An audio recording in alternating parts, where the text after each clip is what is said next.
Pessoal, bem-vindos então à aula 1 do nosso curso Ciclo de Vida das Incorporações, agora começando efetivamente o nosso curso. No primeiro trecho aqui vocês receberam, vocês assistiram a apresentação do programa. Esse aqui é o primeiro nó, o primeiro ponto do nosso ciclo das incorporações. Eu vou tratar então desse conteúdo que está aqui na tela. Primeiro fazendo uma pequena, uma mini palestra sobre a questão da base jurídica. Depois eu vou entrar aqui no checklist de vistoria de terrenos.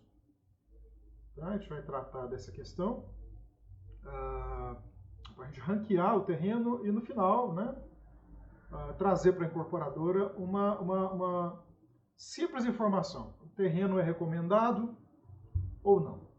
Ok? Muito bem. Terreno, então, vamos tratar desse ponto aqui primeiro, a base jurídica.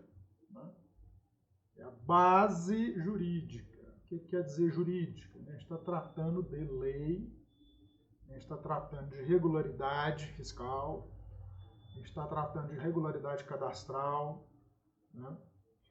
Vamos falar um pouco sobre a questão do terreno em si.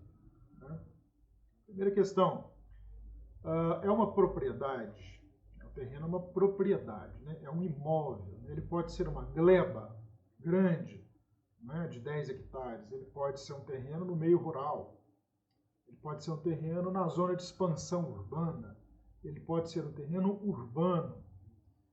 Ou seja, a gente está falando, a materialização de um terreno é área, é relevo, são questões que possam gerar impacto ambiental, etc. Tudo isso, cada um na sua esfera, tem uma implicação jurídica. Vamos tratar um pouco sobre o terreno em si com relação à sua propriedade, que é um dos pontos mais importantes. Existe uma questão na justiça que se chama tentativa de frustração, fraude ao processo, fraude processual. Deixa eu dar um exemplo para vocês aqui, como que isso pode vir a acontecer e te dar problema aí, enquanto gestor, incorporador imobiliário, etc. Vamos considerar que você tenha um terreno em vista, um terreno muito bom, bem localizado, na zona urbana, Você já verificou lá o coeficiente de aproveitamento na prefeitura, você já verificou o zoneamento dele, a taxa de ocupação, a permeabilidade, etc. E você constatou que numa primeira instância, você tem interesse nesse terreno. Aí você vai, se você já não tiver feito isso, se você já não tiver o contato, muitas vezes a gente já tem o contato com o proprietário, proprietário / detentor da posse. A gente vai tratar essas duas questões separadamente, caracterizar as duas. Ou seja, quem tem o domínio da gleba, ou do terreno, pode ser uma pessoa que, porventura, já tem um processo correndo em nome dele, trabalhista, matrimonial, civil, criminal, fiscal, processo jurídico, processo mesmo, está sendo processado. Ele foi processado. Porém, ele ainda não teve ali a definição por parte do juízo, por parte do tribunal, não teve ainda uma definição condenatória para cima dele. E no meio desse trâmite, aí, depois que ele foi citado, aí ele quis vender o terreno, procurou você incauto, não foi buscar as informações. Você precisa necessariamente fazer pesquisas nos tribunais de justiça civil, criminal, fiscal, cartório distribuidor de títulos e protestos, varas de justiça tributária, federais, municipais, estaduais, Procuradoria-Geral da Fazenda Nacional, INSS, hoje está junto com a Procuradoria. Mas você tem que fazer um processo que chama due diligence sobre a questão do terreno em si e do proprietário, além dos proprietários durante os últimos 20 anos passados. Eu quando eu faço essa consultoria para as empresas, eu peço a certidão trintenária, de 30 anos. Né? Já que vai pedir a de 20, pede a de 30, é o mesmo preço. Né? 20 anos, muitas coisas caducam e etc, mas pede 30, vai pagar a mesma coisa, por que não pede 30? Né? Vamos tratar de cada uma dessas questões. Primeiro, com relação ao terreno. Né? Vamos supor que o terreno tem dívida tributária, etc. E o cara está lá sofrendo um processo de cobrança, execução fiscal há muito tempo, né? E ele sabe que ele já foi citado, então ele vai negociar o terreno. Isso se chama fraude processual. Né? Ele sabe que, eventualmente, a justiça pode tomar aquele terreno dele para pagar a dívida. Né? Pode fazer eu não sei o nome da palavra certa, se é arrolamento, sequestro, penhora, né? Uma coisa assim.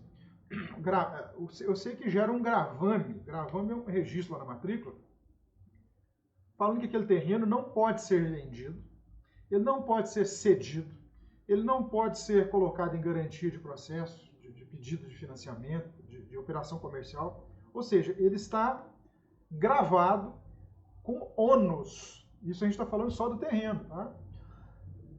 Isso acontece porque quando você não paga uma dívida, né, a justiça vai buscar seus bens, né? Para penhorar e mandar para leilão e receber alguma coisa para pagar a parte de lá, né?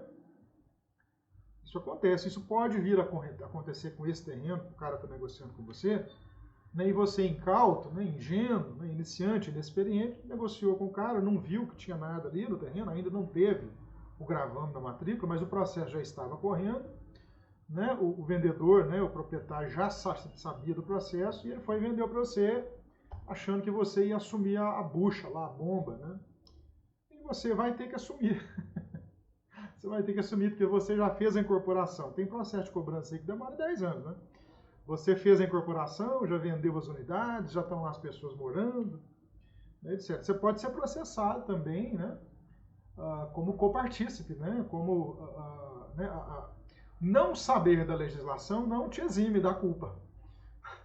Então, a primeira coisa que você vai fazer é pesquisa sobre o terreno, matrícula do terreno, buscar em todos os cartórios, né? Você vai buscar, procura aí uma informação, eu tenho aqui um checklist, mas o ideal seria um advogado, né? O advogado cobra, é melhor você saber fazer sozinho, né? Hoje, com acesso à internet aí, você tem acesso a cartórios, você tem acesso a um monte de advogados, você consegue pegar aí 90%, né, dos documentos. Só acesso ao processo em si, né, o andamento de um determinado processo que esteja correndo, né, que você não consegue ter, precisa de ser um advogado mesmo.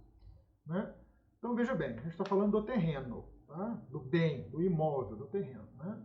Depois, você vai fazer do proprietário ou do detentor da posse, da pessoa que está negociando com você. Né?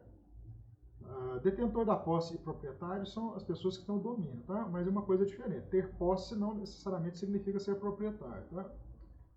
Então você precisa ver se esse terreno, né, qual é a origem aquisitiva dele, né, se ele é objeto de herança, né, se ele é objeto de doação, se ele é objeto de uso capião, se ele é objeto de espólio familiar, né, se ele é objeto de compra e venda normal. Você vai fazer primeiro uma análise do proprietário, né, tudo isso que eu disse anteriormente, pesquisar geral, existência de processos, em todas as instâncias, dívidas pessoais, verificar, né, se ele é casado e fazer a mesma pesquisa para o cônjuge, né, a depender do regime de comunhão dele, né, apesar de que hoje em dia justiça é uma coisa que a gente lei é uma coisa, justiça é outra, né, tem mulheres aí e homens aí que se casam, né, falando que é regime total de separação, mas na hora de fazer o divórcio vai lá e pede as coisas, o juiz vai e manda dar, né. Então a gente não tem segurança jurídica no Brasil para essas coisas. Né? Mas voltando aqui à questão, né, olha se o cara é casado, qual regime que ele é, e mesmo sendo regime de separação total de bens, faz a pesquisa em nome da mulher. Faz tudo. Olha se o cara tem sociedade em empresas, né, olha o histórico dele de pagamento, se ele tem nome limpo. Né, não adianta só o PLA, você tem que pesquisar, tem que ter documentos em mão. Se esse cara tiver um processo lá atrás, né, mesmo que ele te fale, não, eu tenho um processo, está correndo, o valor da causa são 250 mil, o terreno vale 1 milhão.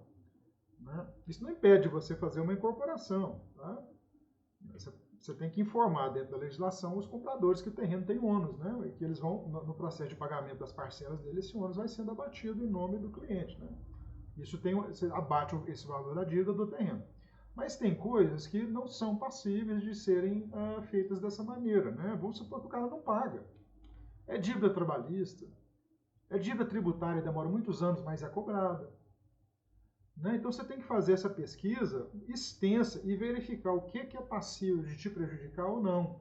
Esse é um dos pontos fundamentais que inviabiliza o terreno.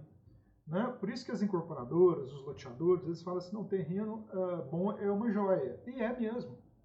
Então, um terreno bem localizado, com boa topografia, com potencial de construção adequado para o produto que você trabalha, né? Que atenda a legislação municipal e que esteja desembaraçado, né? Em termos jurídicos, né? É uma joia. Né? Não sei se você sabe, mas 70% mais ou menos da população brasileira está endividada. E muitos não pagam. Né? E não é só gente que não tem recurso, não, é gente que tem imóvel. Né? Tem gente que tem imóvel e que não paga IPTU tem 200 anos, né, do imóvel dele. Então você tem que ter muito cuidado com isso aí. O incorporador profissional ele tem que fazer essa due diligence. Tá? E fazer a recomendação ou não do terreno para o proprietário, né, ou para você mesmo tomar a decisão, né, se você for proprietário. Mas aí o engenheiro civil que desenvolve a carreira de... Né, tem muitas profissões, né? A gente vai entrar aqui tem um curso aqui, né? As carreiras de negócios, né? A gente tem aí o gestor de novos negócios, o desenvolvedor de novos negócios, o gerente de corporações. Todas essas pessoas são engenheiros civis, na sua grande maioria. Mas nós, engenheiros civis, a gente não tem essa formação. Eu fui ter essa formação lá na Faculdade de Economia, né? Na parte jurídica lá. Né? E em outros cursos que eu fiz, mas a gente não tem essa formação. Mas a gente precisa ter. A nossa base de negócio é terreno, né? Mas enfim. Então a gente já falou dessa due diligence para o terreno. Né? Se vocês quiserem, depois é só me pedir aqui pelo WhatsApp, eu mando uma lista do que você deve procurar. Tá? Onde você deve procurar, a lista de cartórios, né? Né? Não é a lista de cartório da sua cidade. Eu vou te falar para você procurar o cartório distribuidor. Né? Não o cartório distribuidor de São Paulo, do Mato Grosso, do Rio Branco, etc. Você vai procurar, eu vou te falar, você tem que procurar o cartório distribuidor de título para até você vai procurar o do seu estado, da sua cidade. Tá? Mas a gente falou então da due diligence para o terreno, né, para o bem, para o imóvel, né, para o nosso negócio. Né?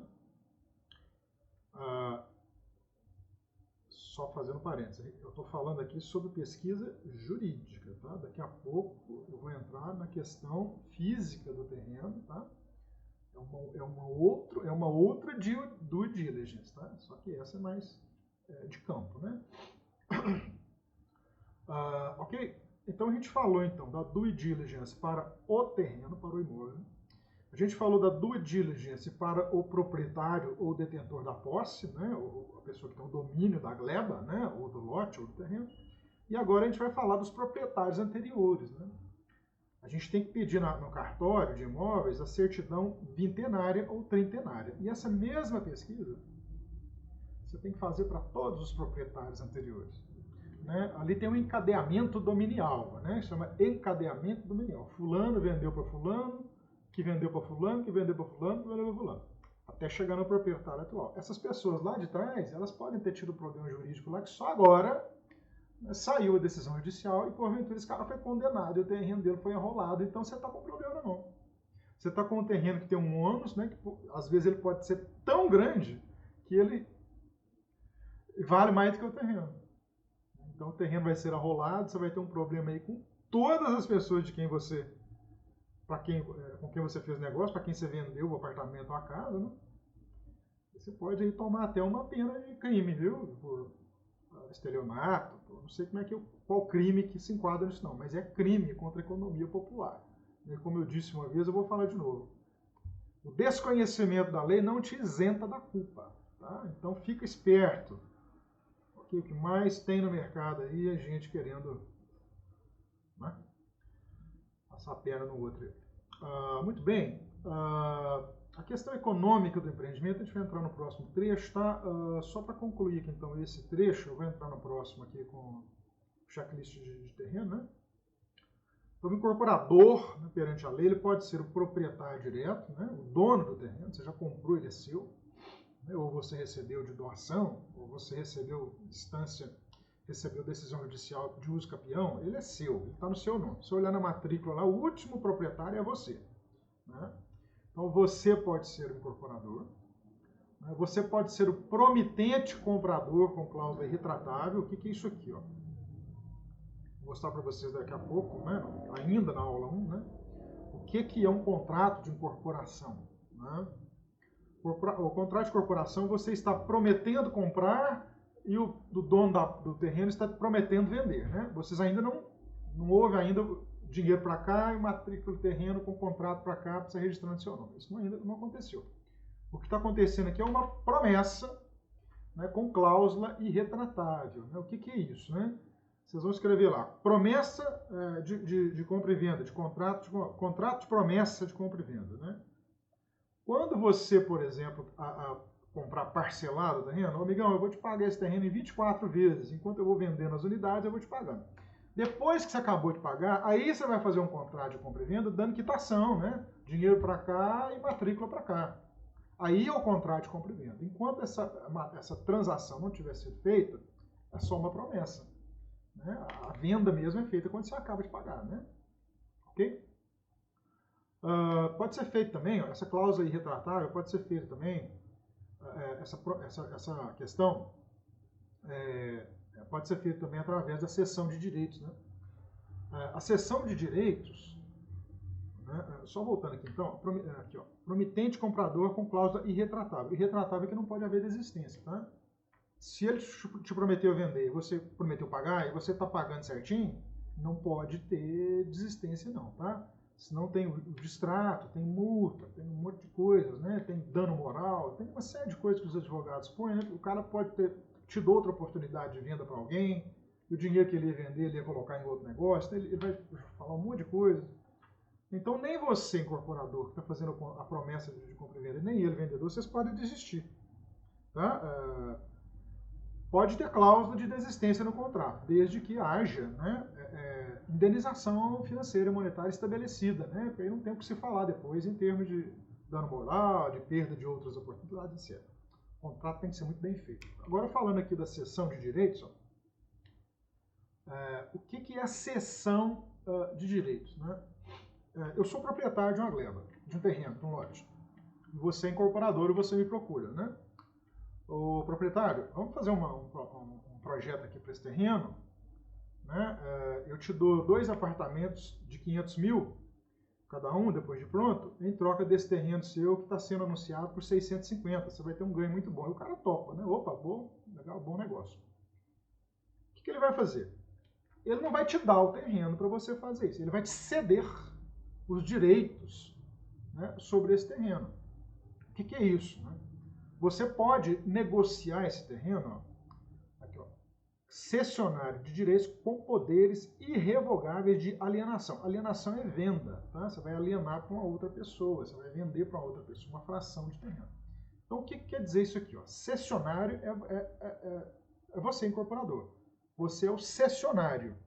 Você tem direito de negociar o terreno de uma outra pessoa que está te cedendo, cedente, o proprietário do terreno, ele está te cedendo os direitos para você fazer um projeto de prédio, vamos colocar o exemplo de um prédio, sobre um lote e vender, né, as frações desse terreno atreladas à construção do apartamento. Né? No caso, nossa incorporação.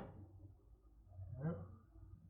Então, isso que é ser um cessionário de direitos com poderes irrevogáveis de alienação. Tem que ser irrevogável, porque você vai vender uma fração para um dentista, para um médico, para um empresário, para um apartamento, e depois você vai virar para ele e falar assim, o dono do terreno que me cedeu não quer fazer mais, então eu vou te dar o dinheiro de volta aqui.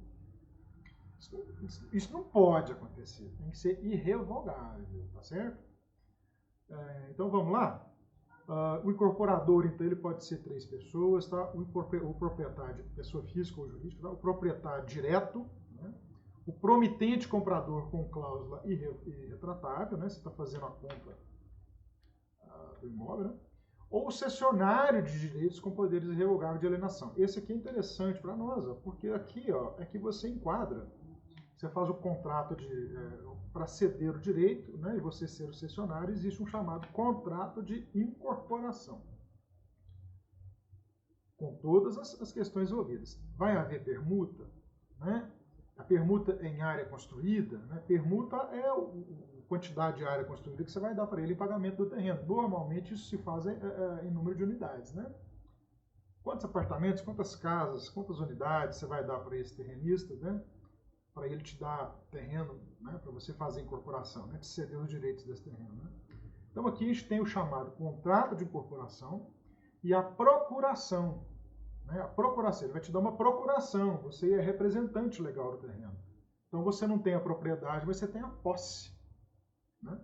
Você tem a posse do terreno. É assim que você faz a incorporação imobiliária, com permuta, né? Quando você não é o dono do terreno. Ok? Depois eu vou entrar aqui, tá? Nesses dois artigos aqui, ó. Senão a aula fica muito longa, 20 minutos. Eu vou parar então essa aula e vou entrar esse trecho dessa aula, tá? Trecho 1 da aula 1, e eu vou entrar no trecho 2 da aula 2, mostrando um checklist de vistoria de terreno, tá? Depois a gente vem aqui, ó, falar um pouco sobre isso aqui, né? E a gente encerra então com 3 trechos aqui a aula 1, ok?